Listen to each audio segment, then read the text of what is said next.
As part of the Quang Trung effort, Vietnamese soldiers in Military Region 5 have worked around the clock to rebuild hundreds of homes that have been damaged by recent floods.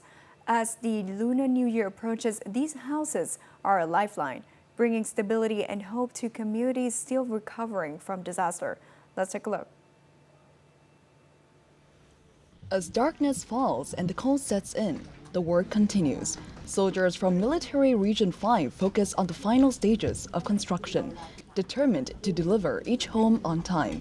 Among them is Corporal Minh Nguyen. With previous experience, he not only works on site but also supervises and guides his comrades, ensuring safety and proper technique. I have done this kind of work before, so I settled in quickly. I shared what I knew and showed others how to build a house properly. I just hope local residents can enjoy a happy Tet holiday in their new homes.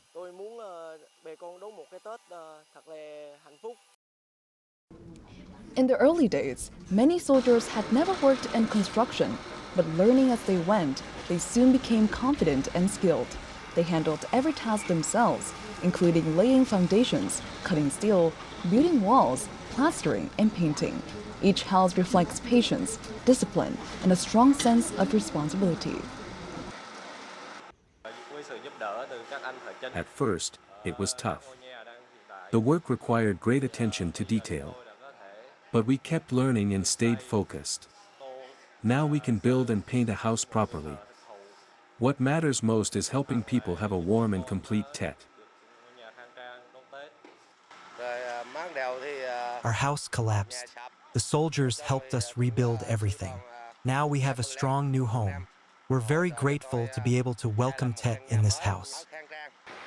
Across central Vietnam, nearly 590 construction teams and more than 8,000 soldiers and militia members are involved in building 610 new homes.